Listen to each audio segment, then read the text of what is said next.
traveler in Paimon. What are you two doing back here?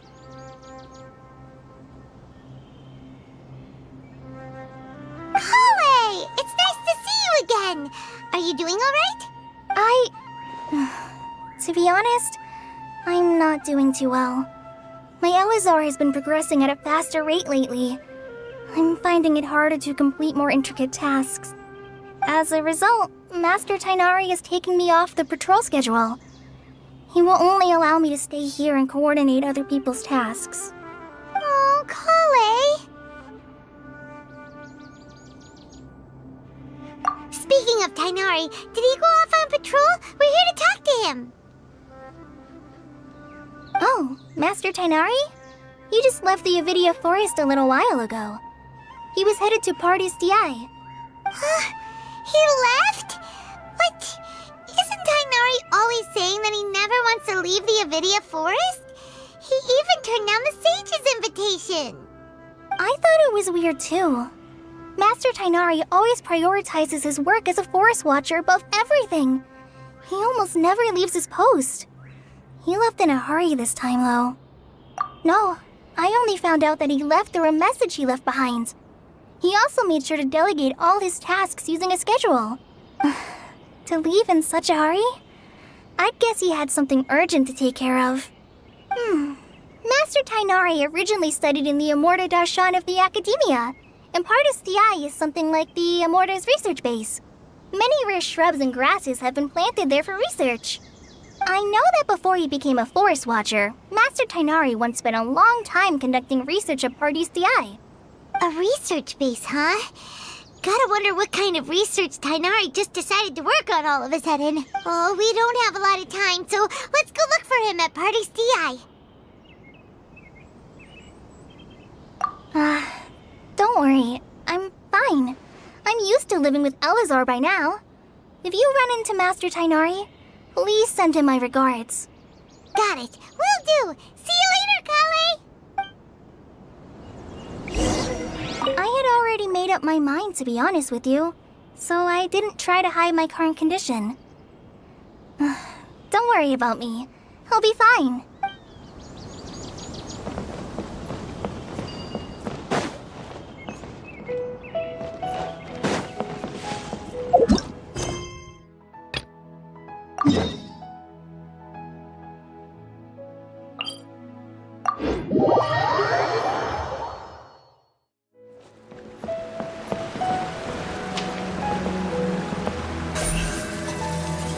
Speed of light!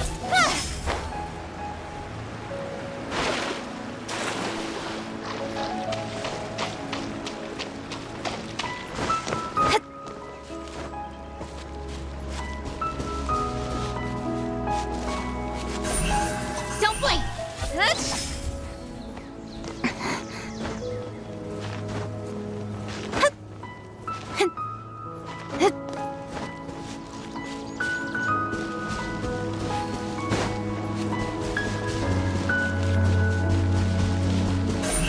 Speed of light!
you're okay. We were so worried about you.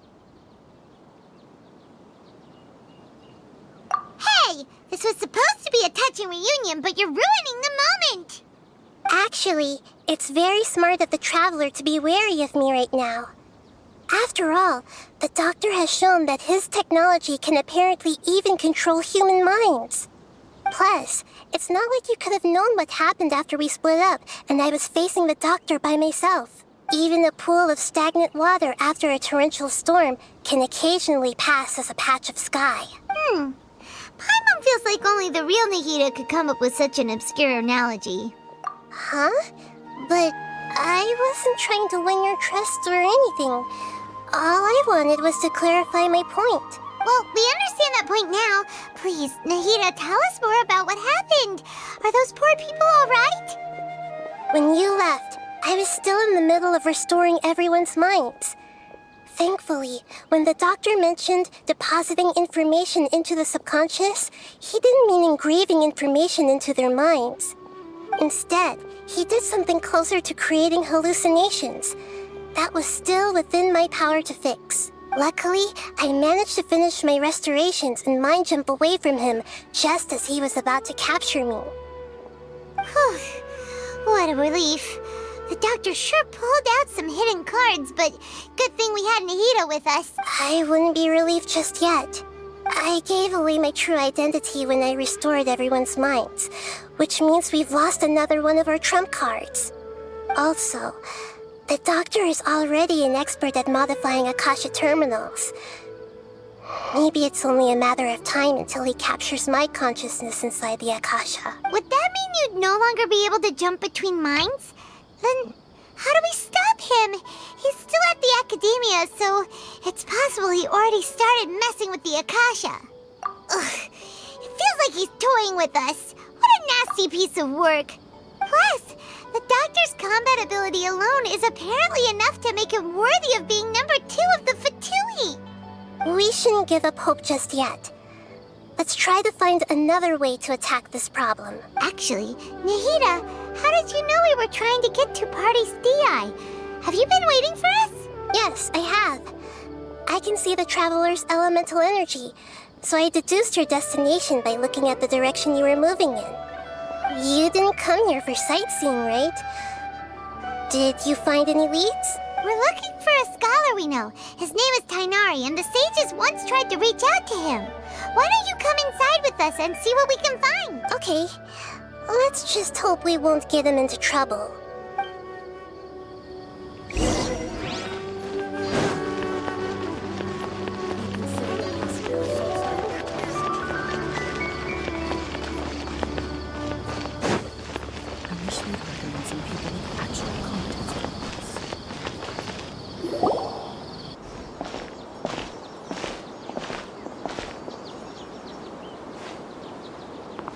Traveler?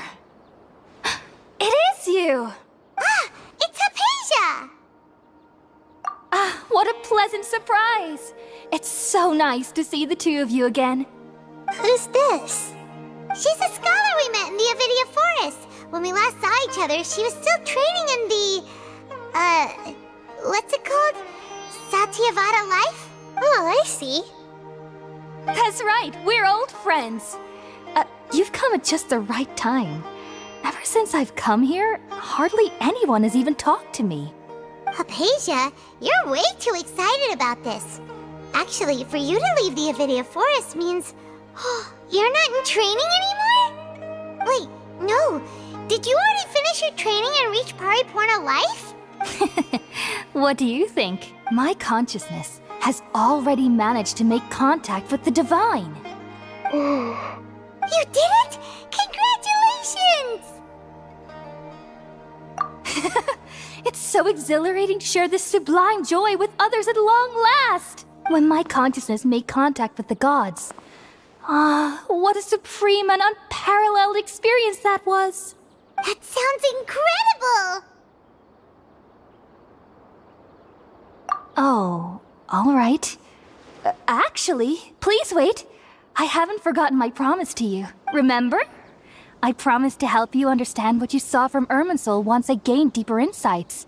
My current self has not only gained true insight, but I can even help you establish a direct connection to the consciousness of the divine.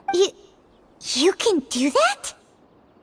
I've never heard of anything like that, but if you want to give it a try, I'll do my best to protect your consciousness during the process. Hold on. I brought some spirit borneal with me. This is still a crucial part of the ceremony. We're using that incense again? All right now. Hold my hand. I'll help you establish a pathway to connect your consciousness. Okay. Ready?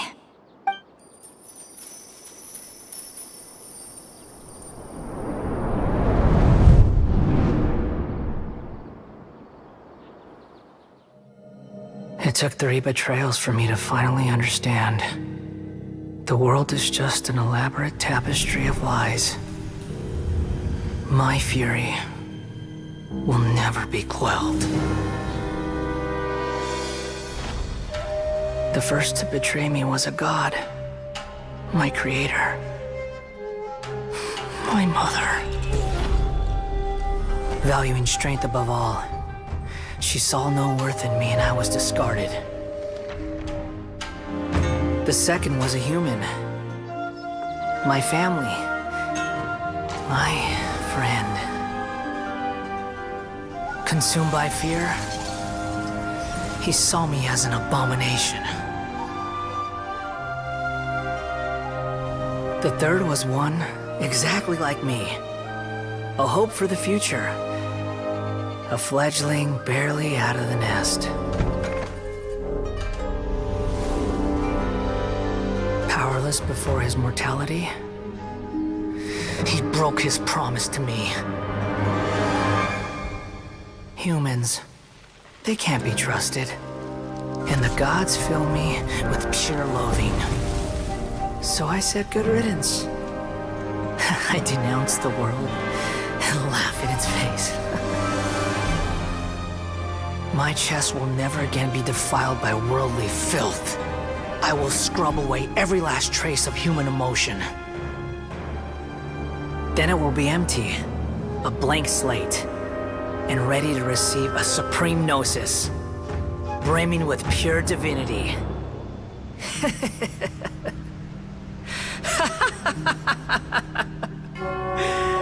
There is no need to fear. The pain will be brief.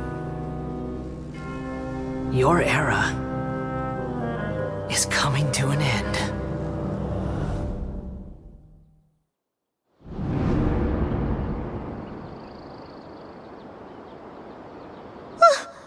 What was that?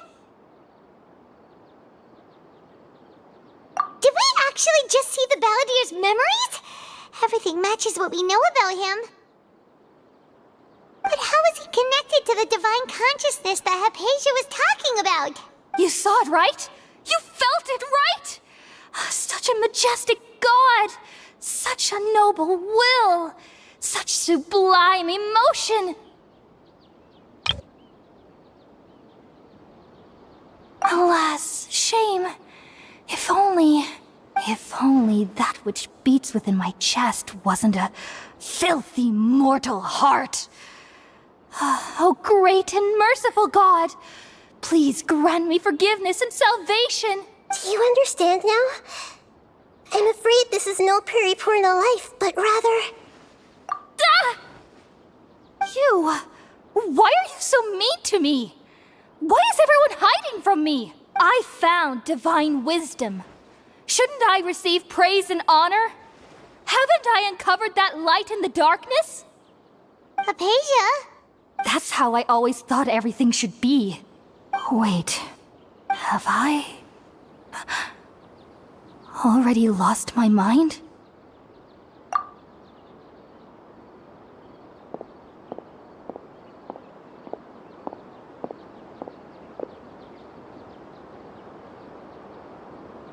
Wait, something isn't right!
different.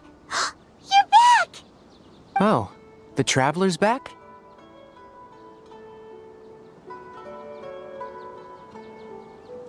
Nahida was controlling your body for a while. It seemed like she jumped over to you as an emergency measure right before the Catherine puppet was destroyed.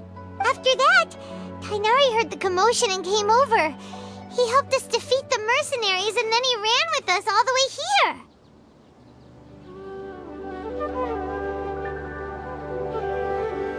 What? You swapped places? You mean your consciousness also went into Nahida's body? Wait, then where is Nahida's consciousness? Where is she now? I never imagined that an individual's consciousness could be transferred around like this. Had I not seen it with my own eyes, I would have never believed it. I don't think this can be achieved with current human technology. Also, while we were running, the consciousness in your body told me to pass on a message. She said, the doctor has found a way to trap my consciousness, so I can't journey with you anymore. But even in a moonless night, a shower of starlight can still drown out illusions and lies. Oh no! Nahida's trapped in the sanctuary of Sumeru for good this time! Was that message all she left for us? It's pretty vague.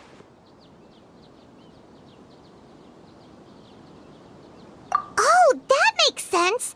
Since the doctor captured her, she won't be able to say anything without him knowing. She's being extra careful.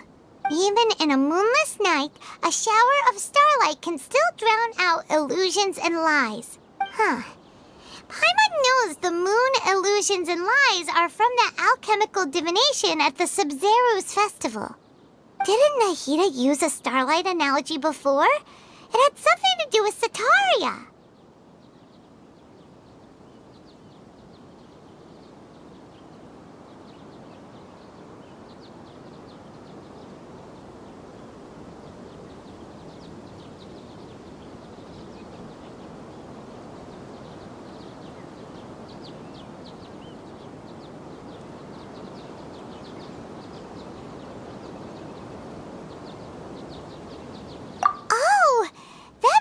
Of sense. Huh. Do you think Nahida was telling us to go find help in the desert? But she isn't with us anymore. Think we'll be okay? Paimon, you said Sanctuary of Sumeru, correct? Does this mean that this Nahida you're talking about, the consciousness who was occupying the Traveler's body, is the Dendro Archon? Your guess is correct, but the situation's a bit complicated, so it's really hard for us to explain right now. That's all right. A scholar's curiosity doesn't need to be appeased right away. As for the complicated nature of the situation, safe to say I have witnessed that for myself. I've spent some time with you, and it looks like the Dendro Archon's also on your side. Thank you, Tainari. Oh, actually, we came here to ask you a question. What do you know about the project that the sages have been working on? That. While I was indeed invited to join that project, the sages were always secretive about its scope and goals, so I eventually declined. All I know is that the project has something to do with the restoration of Irminsul. Huh? Did you see something when you were in Nahida's body? What? Do you have any evidence?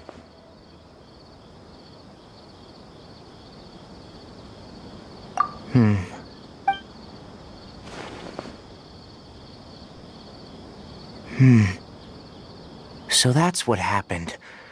That explains why Hypatia's symptoms were different from those of the other scholars who went mad. It's because she made contact with the consciousness of a new god who is still in the process of being born.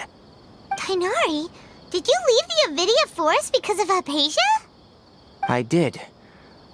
I noticed Hypatia's mental anomalies, but since her symptoms were rather atypical, I secretly took her to Pardis Di and began searching for a way to return her to her normal self. If I didn't take action, Hypatia would have already been taken by the Matra to the desert, doomed to a life of exile at Aru village. Now that you mention it, I knew the Academia has never thought particularly highly of Lesser Lord Kusanali, But I still didn't expect them to do something as arrogant as creating a new god. Looks like I made the right decision by not accepting their invitation. The Doctor and the Balladeer. We have 2 Fatui Harbingers in Sumeru. Sounds like we're in for a bad time. From your description, I don't think they've completed their project. But then, what is the connection between creating a new god and restoring Irminsul? Yeah, it feels like we're still nowhere close to figuring out the sage's goals. Right, we've pretty much gone over everything we need to know, so we should head out. How about you, Tighnari? What are you going to do? I'll stay here for now. I still want to try a few more things to help Hypatia. If you're planning to go into the desert, start by heading for Caravan Ribat. That'll be your fastest route. Come find me here if there's anything else I can do to help. May the spirit of wisdom go with you. Thanks, Tighnari. Hopefully Hypatia will feel better soon. We're off then.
That's everything.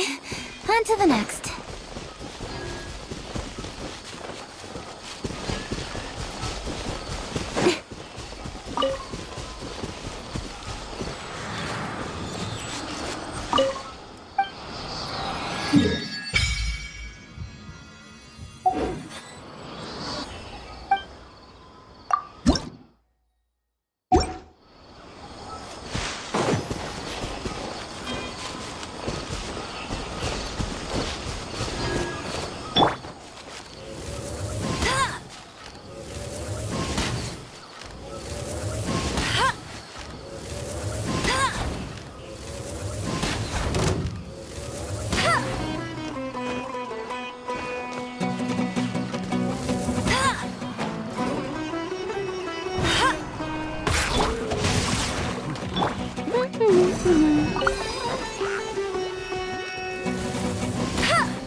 Bet you can't keep let it rain.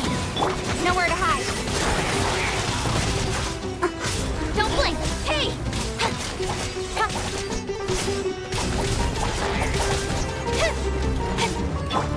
Don't waste my time. Heat of light. With sword comes shadow. Incoming.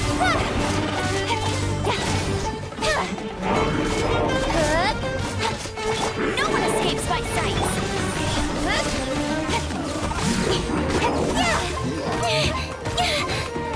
I'll be fine.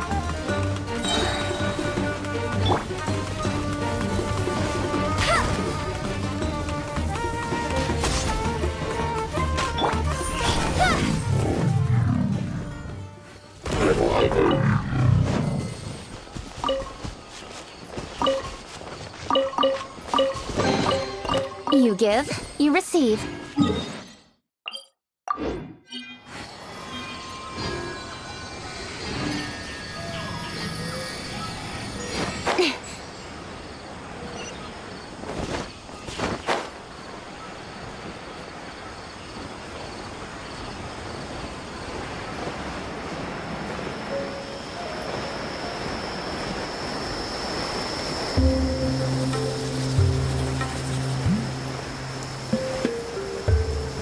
Quite a downpour. Nothing will get done until it clears. Let this be a lesson to those who yesterday said I'll do it tomorrow.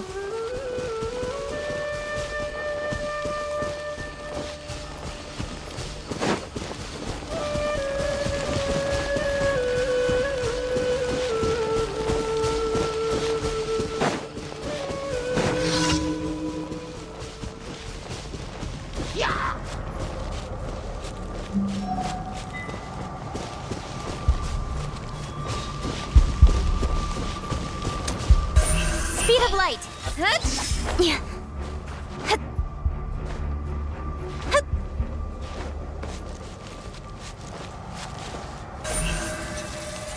Incoming!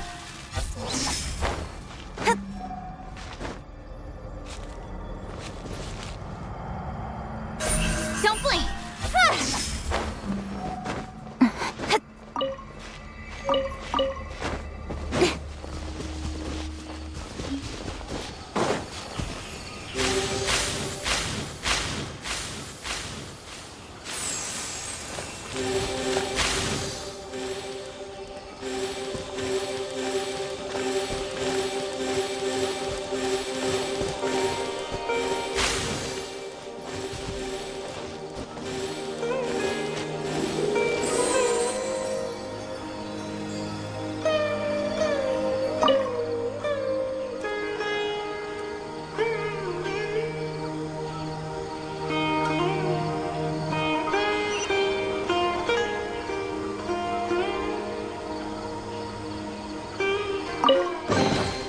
That's everything. On to the next.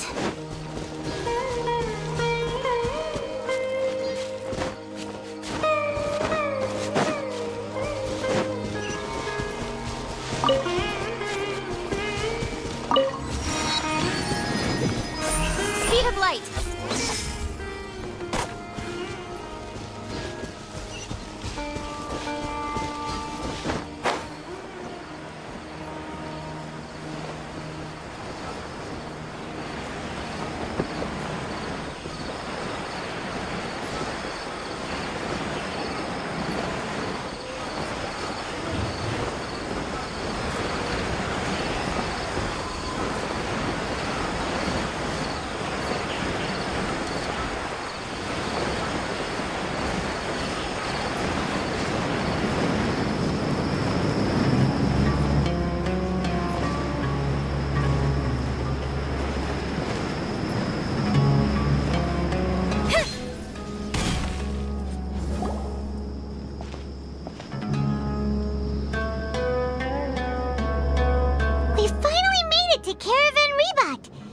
Pretty lively here.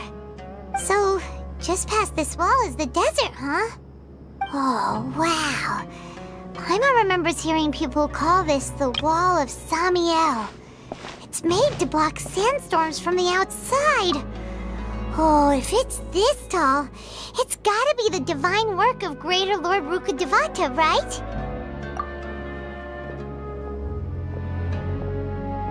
Enough gawking. Come on, follow me.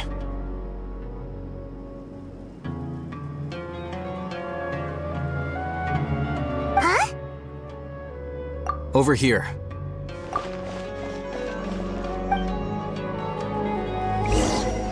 Oh, Haven went that way! Let's hurry up and follow him. Wonder what he's up to.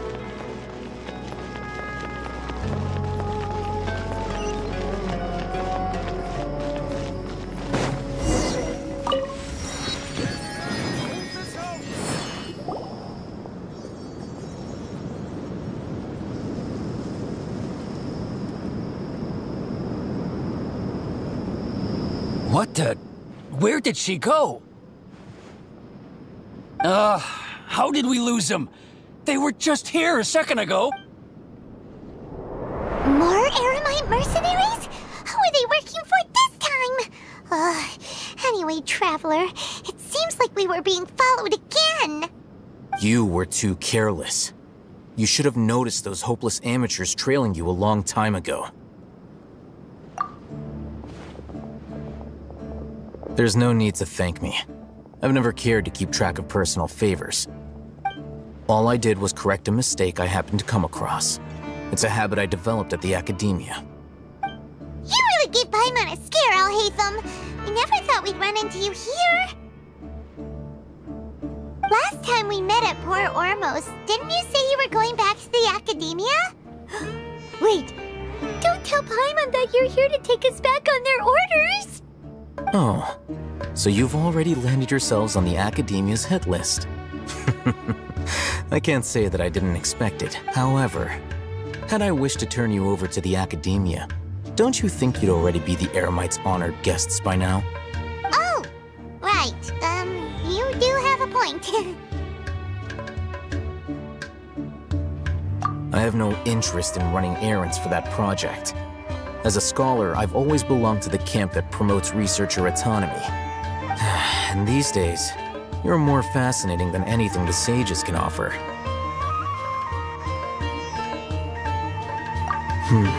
Not quite. To tell you the truth, I'm still investigating the Divine Knowledge Capsule. Unfortunately, I've run into some difficulties. Everyone says the capsule originated in the desert and was eventually moved to Port Ormos. If I am to get to the bottom of this, I must understand how the capsule first came to be. Which brings me back to you, and why you're so interesting. The leader of Ain al-Ahmar used the Divine Knowledge Capsule right in front of you, and upon seeing him, your expression became perplexed, and you were lost in thought for quite some time. To have that kind of reaction, I think you must have realized something. Are you interested at all in sharing what you've been hiding from me? Alhaitham, you really have a ridiculous eye for detail. What kind of person even notices or remembers stuff like that?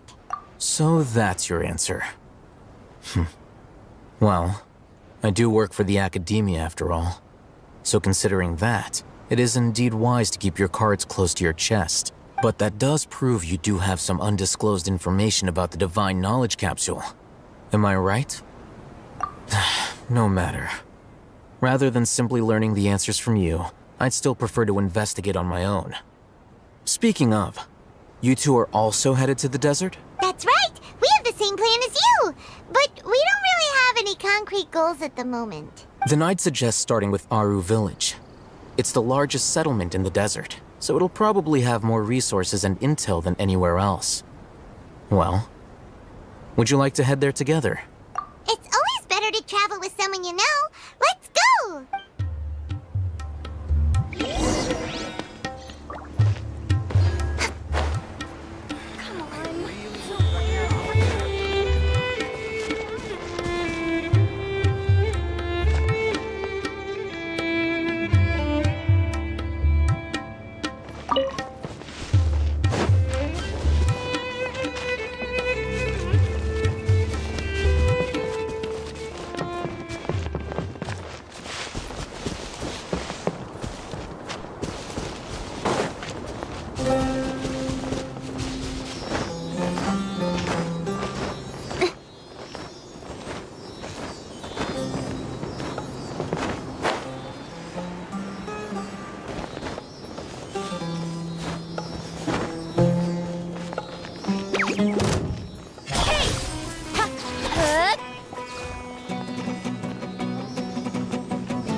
You give, you receive.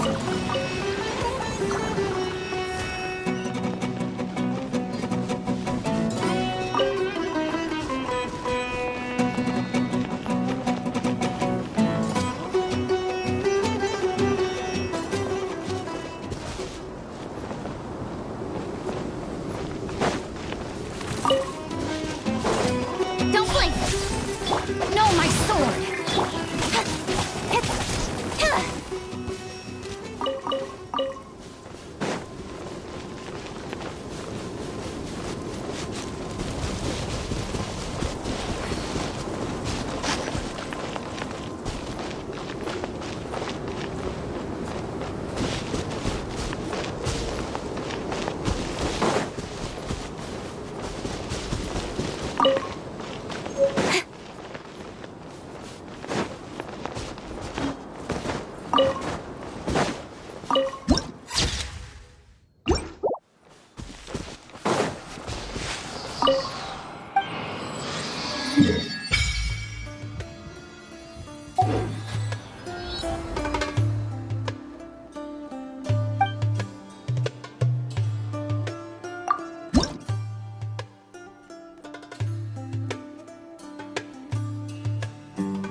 Before us lies Aru Village, the safe haven of the desert folk. Whoa, this landscape is really something else. What a cool place! Let's go check it out!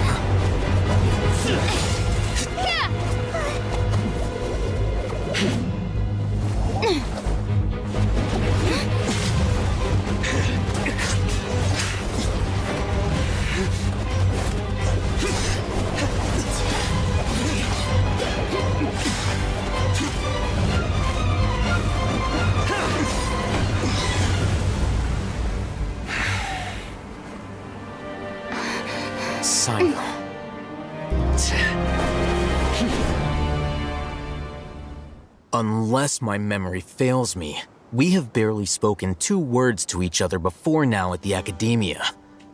Would you care to enlighten me as to when and how I invited the General Mahamatra's wrath? Oh, Hatham. Do not think you can escape my judgment just because you managed to escape my attack. Judgment? So that's how you'd characterize your actions here, is it? Or would elimination perhaps be a more accurate description? Had I used my full strength, not even this traveler would have been able to stop me. Though styled like an assassination, I sought only to ensure that my target would be unable to flee or resist. Standard practice for the Matra, as well you know. Seemed to me more like your own personal touch. Who is that, Al-Hatham? Did you call him General Mahamatra? Yes. General Mahamatra Sino, head of all the Matra at the Academia. He's a formidable hunter, and the ultimate nightmare for any who have committed academic crimes. You seem to have placed a lot of trust in Al-Hatham, to the point of blocking an attack for him. If I were you, I'd never choose to side with him. I wouldn't believe a single word that comes out of his mouth. I have been pursuing this scribe for a long time. I urge you, stand back and do not seek to defend him any longer. Otherwise, there will be consequences. Has Al-Hatham done something wrong? Paimon doesn't think he's as bad as you've made him out to be. I won't waste my breath explaining things. Al-Hatham, I saw it during our fight. Take it out. The divine knowledge capsule you're hiding on your person. Unless you want me to retrieve it for myself. Very perceptive of you. Nothing escapes a Matra's senses. Wait, the divine knowledge capsule? Didn't it fall into the Matra's hands in Port Ormos? No wonder you speak with such confidence, Sino.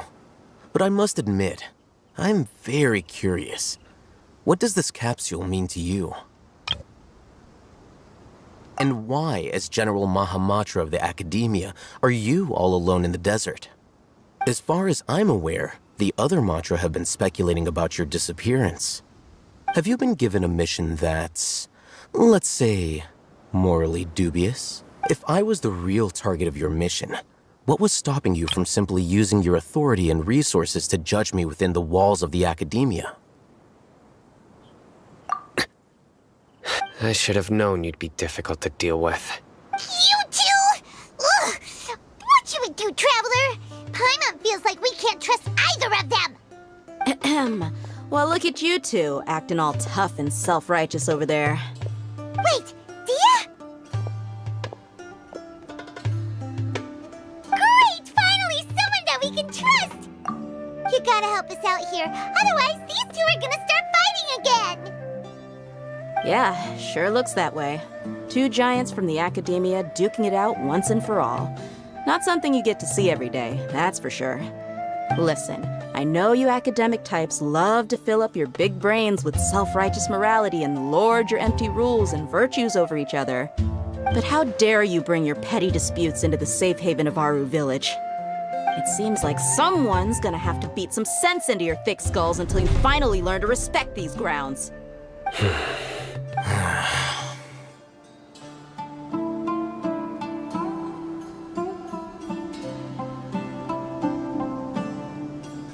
Hey, did either of you hear a word I just said? Whoa, what's going on?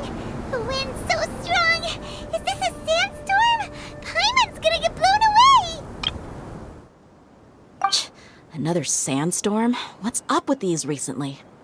Hey, all of you, over here, quickly! We have to take cover! Someone's calling for us! Oh, this wind is too strong! Let's get over there! That sounded like Candace. Come on, you two. Jeez, are all of you academia folks such hard work? Move it! All right, stop yelling.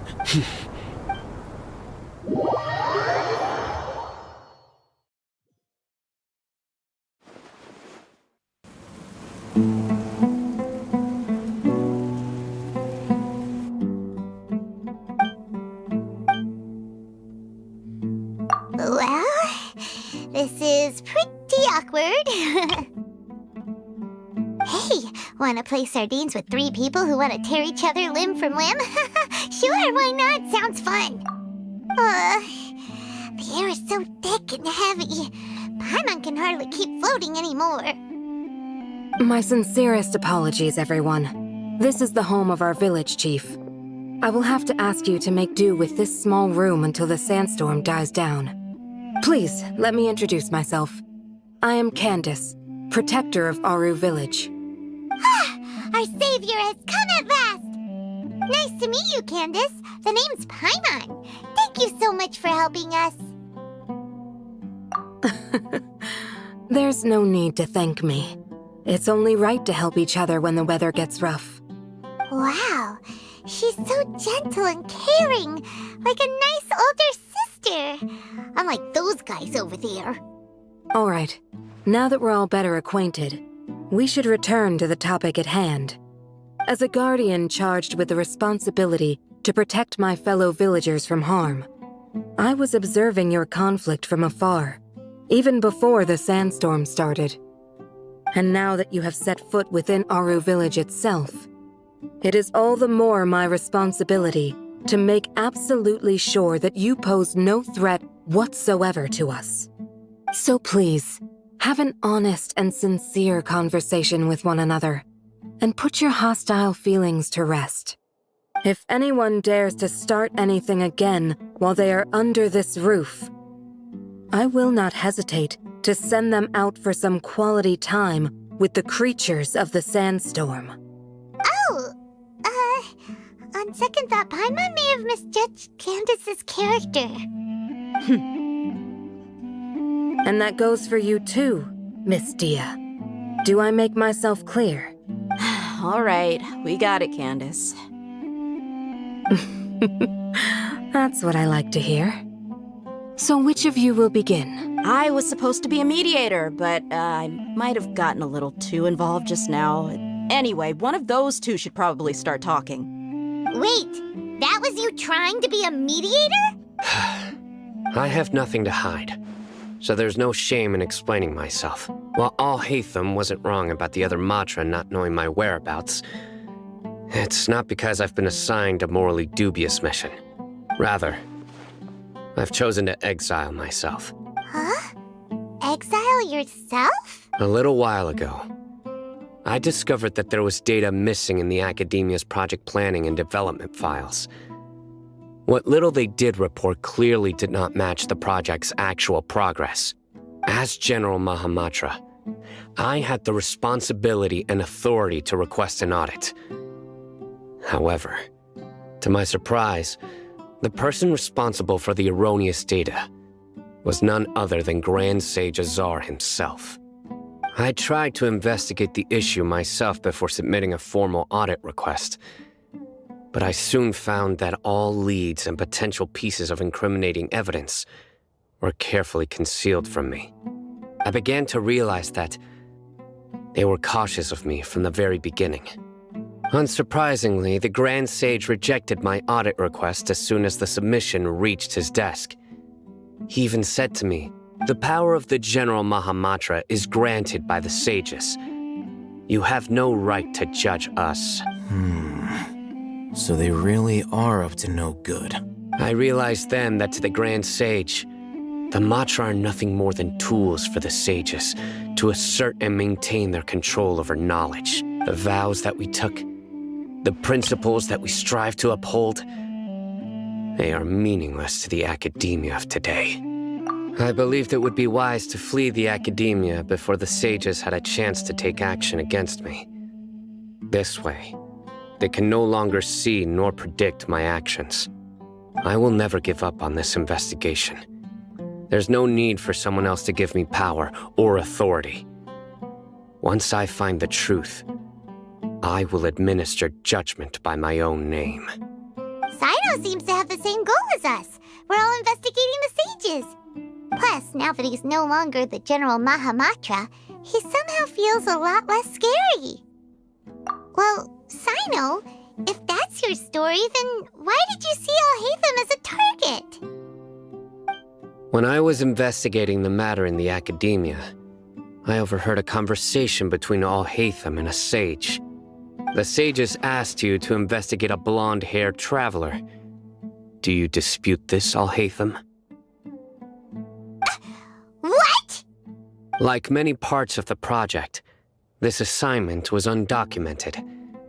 Now throw in your suspicious behavior with the Divine Knowledge Capsule, and I think we deserve an explanation.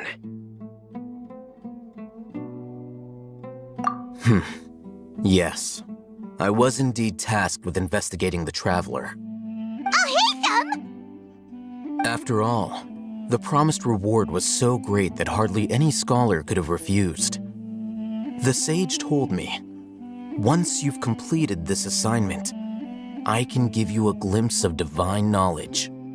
A most enticing offer. Unfortunately, those academics don't know me at all. Their words contained one key piece of information, namely that divine knowledge indeed exists. That gave me all I needed to know. From my perspective, the sages are far from trustworthy. Think about it. Isn't it a little strange they're so willing to share divine knowledge with anyone? So, I began my own investigation following the lead of the Divine Knowledge Capsule. In the end, I realized my wisdom in committing to this rather than collaborating with the sages. Had I been less guarded, I probably would have ended up like that Ain al-Ahmar mercenary, incapable of remaining sane for long enough to hold a conversation. You mean that the sages originally planned to dispose of you, using one of those capsules that drive people insane? I'd already given up on the assignment by then. I only told the academia I was waiting in Port Ormos for you to appear so they wouldn't suspect anything. So it came as quite a surprise when I encountered my erstwhile target while investigating the Divine Knowledge Capsule. Criminals do love to talk about coincidences. Even though I ran into the Traveler by chance, I had no intention of providing assistance to the academia. Also, you should remember, you were the ones who decided to follow me and strike up a conversation after I left that tavern.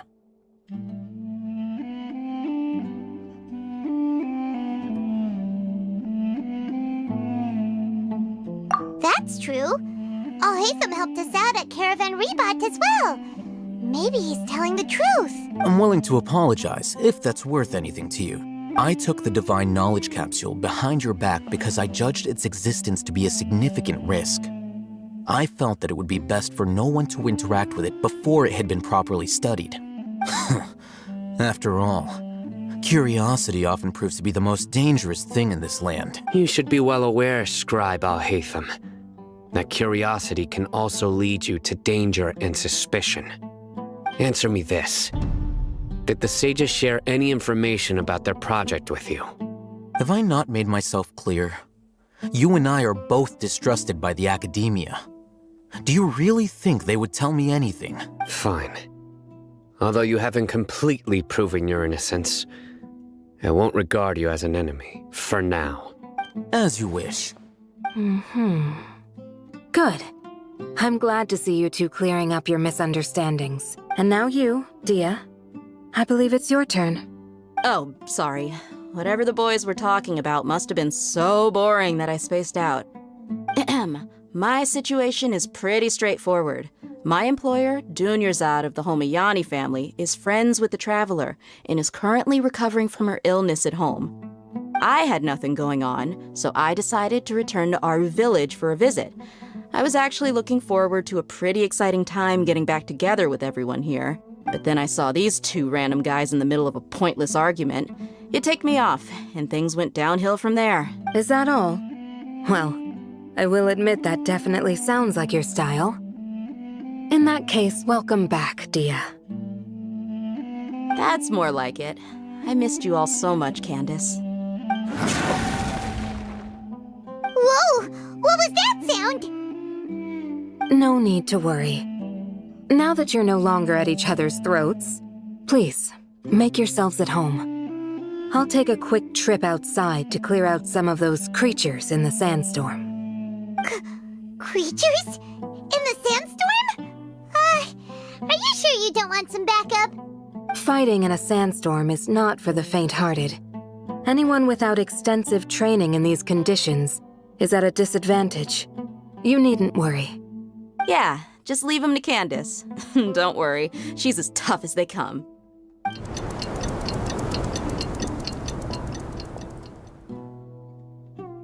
The wind's died down. That means the sandstorm's over, right? Candace still isn't back yet, though. Is she alright? Maybe we should go out and check on her. When you put it that way, even I'm starting to feel a little worried. All right, let's go. We've been here long enough, and the boys are as chatty as the floor.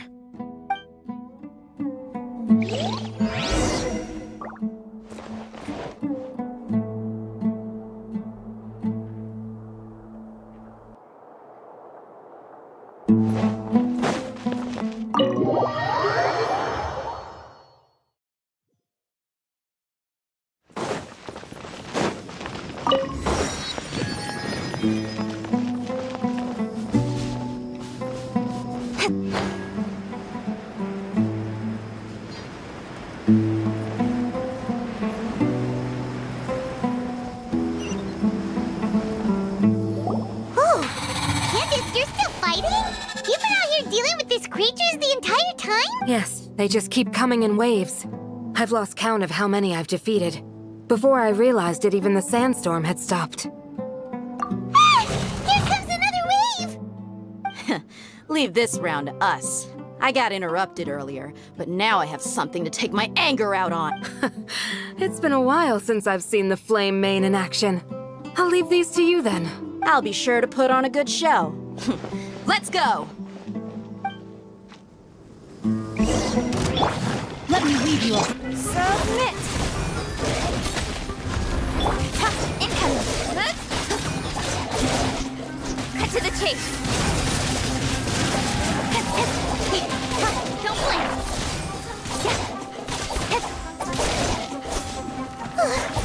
Here comes another wave! When are they ever gonna let up?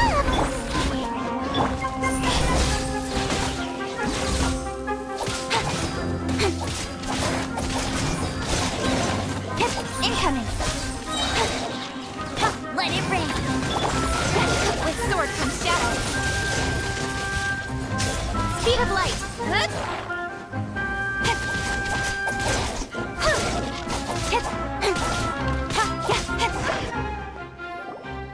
The creature stopped appearing. Was that the last of them? What we fought just now was probably the aftermath of the sandstorm. So we should be safe for the time being. Well fought, everyone. No injuries, I hope. Huh? Who are you? My apologies. I haven't had a chance to greet you yet. I had my hands full taking care of the village's elderly and children. I am the chief of Aru village. Everyone usually calls me Uncle Anpu. Sir, I am also originally from the desert, but I have not been back for some time now. May I ask if such sandstorms are common?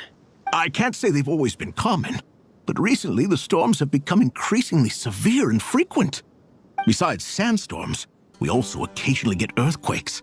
According to an investigator who stayed in the village a while ago, these unusual natural phenomena are related to the withering of Irminsul. Another effect of Irminsul's withering. So, Irminsul's withering causes withering zones in the forest, and sandstorms and earthquakes here in the desert? Everything in the natural world is inextricably connected to Irminsul. These regional symptoms can indeed be a reflection of Irminsul's present state. Everyone in Aru Village needs to take good care of themselves. Speaking of which, why haven't I seen a single village keeper since I got here? Village keeper? Who are they? Village guards like Candace? Does your curiosity know no bounds? Village Keeper is how Aru Village refers to mad scholars exiled here by the Academia. Most of them are scholars who lost their sanity after a period of training in the Avidia Forest. The Academia believes that their crazed mutterings may have a negative effect on the psyches of other scholars. So, they're forcibly exiled to the desert. Though if you ask me, it's all a boatload of nonsense. Alas, that's exactly what we've been trying to investigate. One by one, the village keepers have been mysteriously disappearing without a trace. But no one in the village has ever seen them leave. If you're planning to stay around the village for the next few days, I'd appreciate it if you could keep an eye out for them. I've had encounters with those people in the past. I'll see what I can do to help. The Matra are the ones responsible for their exile. Now that you're no longer with them, are you trying to alleviate your guilt and atone for your past sins? I'm fascinated by how you think. Mock me if you will, but if you are guilty, I will eliminate you, regardless of my position or identity. Oh, you're the former General Mahamatra. You must be an expert in these kind of investigations. Thank you for your help. Is it because you're reminded of Hypatia? Oh, these poor scholars. First they lose their sanity, now this! We need to help get them back home, safe and sound. But, is it really a good idea to tag along with Sino? You seem like you really don't trust him. I'll be grateful for the assistance. No doubt you will do a better job than some of my former subordinates. Let's start by finding a spot to share what we know so far.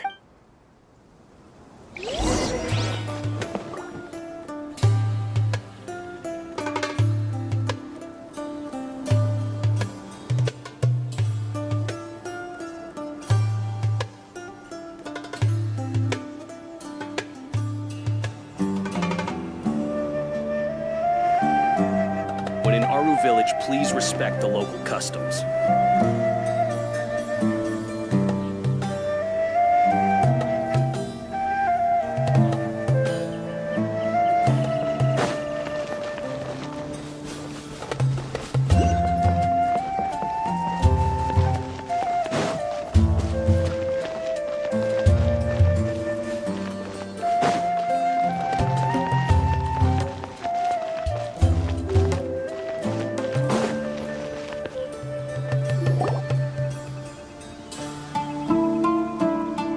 Although I've sent myself into exile, I'm still doing essentially the same things as before. Do you still have any questions for me before we One of my former subordinates told me that this title has its origins in a strange incident.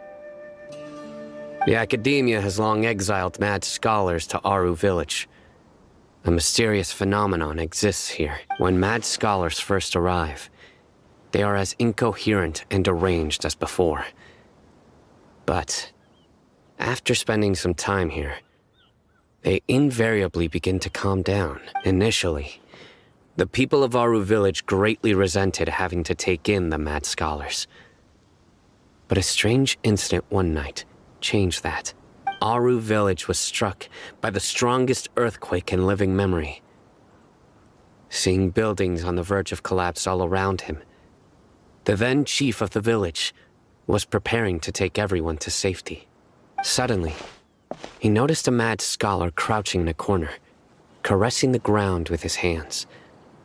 A soft, green light radiated from him, like a divine glow against the backdrop of night.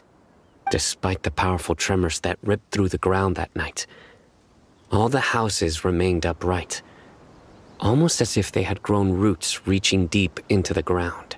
After that, the people of Aru village treated the mad scholars with greater kindness, and began to refer to them as the village keepers. The soft green light? A mad scholar protecting Aru village? What do you make of it, Traveler? Paimon thinks so too. Actually, Sino, do you know if any of the mad scholars continued to wear their Akasha terminals at Aru village? In theory, they would continue wearing them so the academia could still monitor their activities. With that said, the main Akasha system would no longer have any interaction with them. Oh, no wonder! Everything makes sense then! Add in the fact that they calmed down, it was probably Nahida who calmed them. If you are able to draw a conclusion from this one story alone, then it appears you possess much more information than I do. So, what do you make of the story?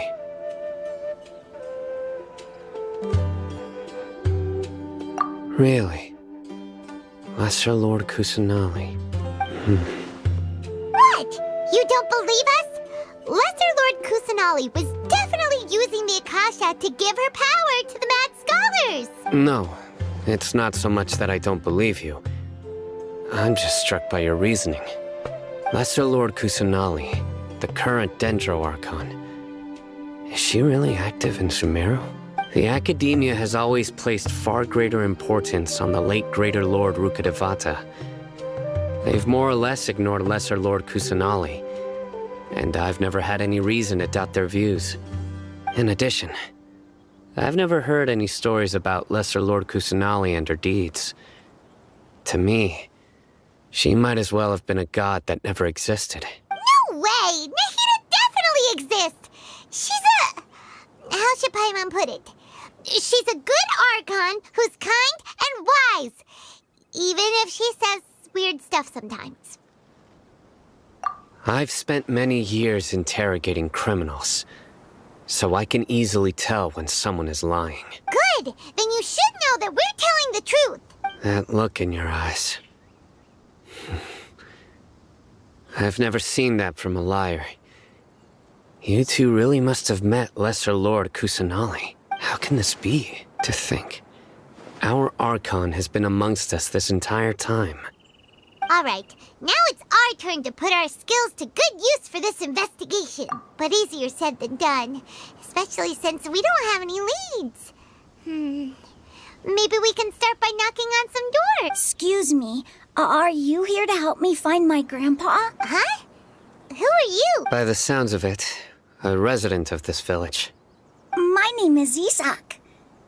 You'll help me find my grandpa, right? Is your grandpa a mad scholar? Hey, don't say that. Grandpa is just Grandpa. Why do you have to call him that? It's not like he's a bad person or anything. The person you're referring to is not a local, yet you are. Why do you call him Grandpa? Grandpa is just Grandpa. He's my family. I heard everything you said to the village chief. Please, you gotta take me with you. I want to find my grandpa. I swear I'll help. I won't be a nuisance. Ah, so you're the one who was eavesdropping on us around the village chief's house. I was planning to go out and take care of whoever it was, but I had a vague feeling that they didn't harbor any ill intent. Whoa. Hatham wasn't kidding about Matra having sharp senses. Sino, he's just a kid. All he wants is to find his grandpa. Let's find a way to help him. Sorry. I was only listening in because I wanted to know where Grandpa went. Honest. If you don't believe me, you can ask Miss Candace. All right. But first, let's confirm the facts with Candace.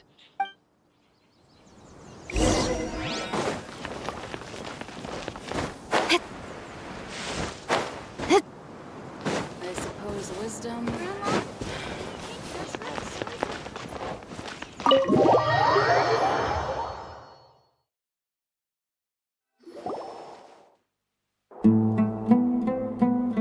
Sino is super vigilant. Is this what all the Matra are like? You're back already. We just wanted to confirm something with you. Do you know a boy by the name of Isak? I had a feeling he'd go looking for you. Huh? You knew this would happen? Yes. Although he tried his best to stay hidden, I still noticed him eavesdropping outside the window. He really wants to get his grandfather back. Isak's parents were both Eremite mercenaries, who rarely returned to the village after finding employment in the city. He was raised by his grandfather. Unfortunately, it was only a few years before his grandpa passed away. Isak was still very young at the time, so various families in the village took turns caring for him so he could survive. Later, an elderly mad scholar arrived in the village. Isak thought the scholar bore a striking resemblance to his grandfather, and thus often spied on the man. However, the scholar was unkempt in appearance and incoherent in speech. Although Isak referred to the man as his grandpa, he was afraid and didn't dare to approach him. One summer night, the oft mumbling and bumbling grandpa suddenly calmed down and seemed to become more lucid. He even noticed Isak hiding in the distance. So Grandpa walked up to Isak and patted him on the head. He even took Isak to the entrance of the village, where he patiently taught the boy the names of the stars and accompanied Isak until he fell asleep. The next morning, Isak woke up and wanted to go find his grandpa again, only to realize his grandpa no longer recognized him. However, even so, Grandpa retained his calm expression. It's said that those who saw the scholar claimed he no longer appeared to be crazy, but appeared to be living in his own world, almost as if he were sleepwalking. Isak was thrilled that his grandpa was able to find peace, and would follow him all the time, asking him things like, "Grandpa, want me to take you somewhere fun?" Or, "Grandpa, could you tell me stories about the stars again?" All this somehow just makes Paimon feel really sad. It seems like they both deserve so much better. Perhaps. Nearly everyone who lives in the desert has some form of hardship or regret. But even so, we must still continue on with our lives. It's also my reason for fighting. I must continue to protect this land. Maybe the people have always had a considerate god watching over them. Huh? What did you say, Sino? No, nothing. As long as Isak keeps his word and doesn't get in our way, we can take him along. Perhaps you are more compassionate than I gave you credit for. Please accept my thanks on Isak's behalf, Sino.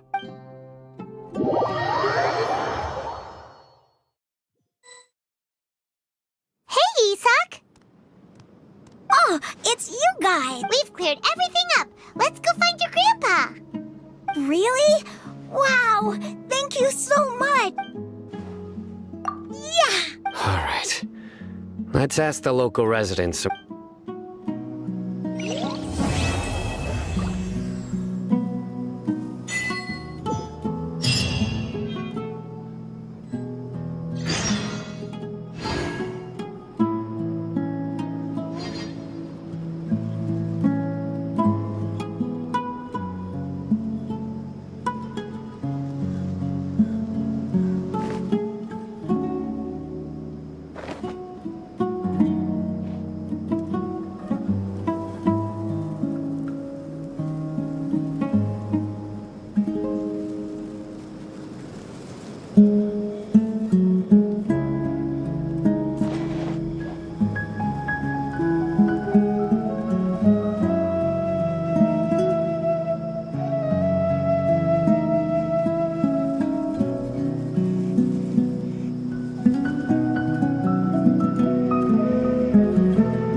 In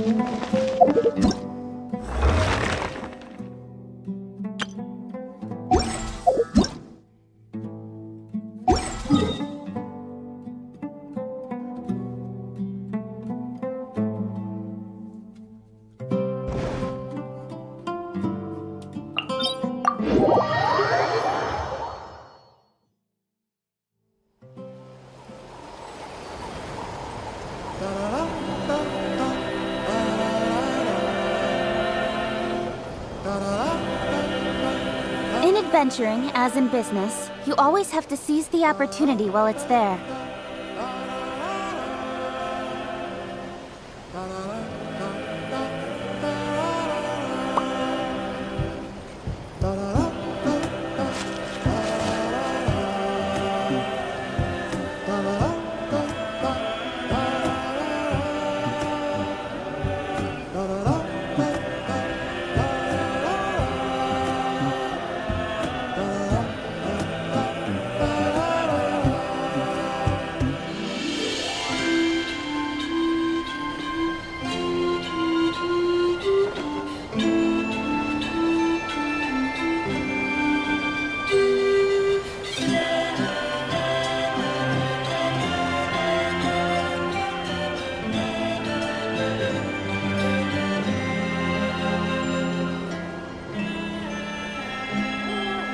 For work-life balance, but I think this is pushing it.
Toodaloo.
Toodaloo.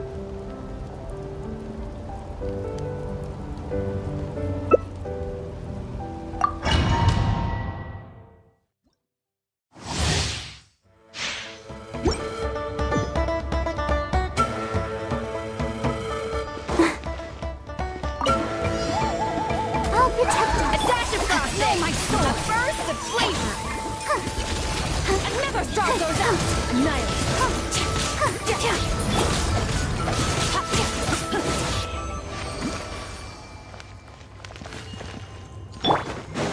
Go, Barbara, go!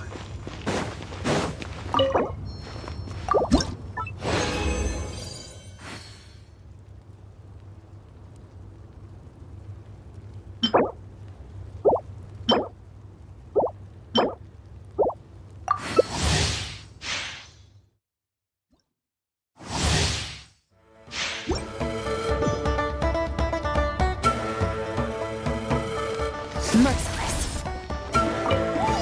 Let's do Merciless.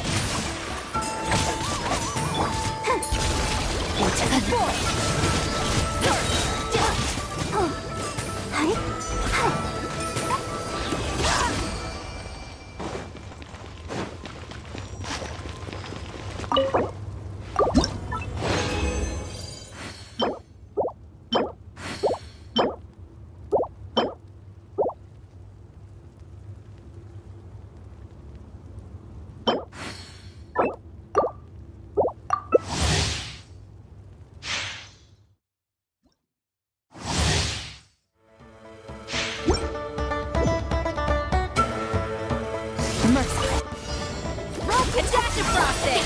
Rain outlines your fate. Another star goes out!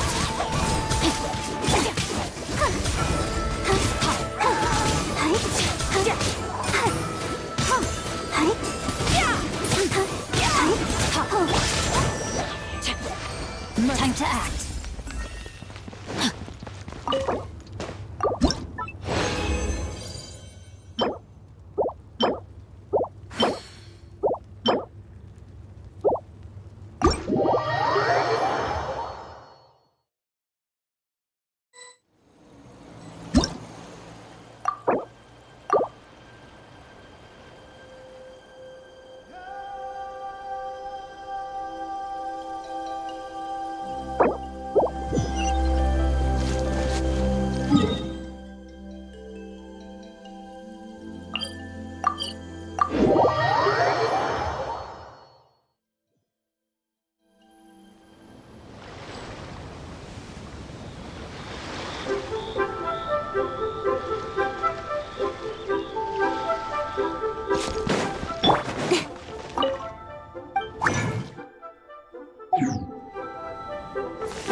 Ad Astra. Thank you for Ad Astra.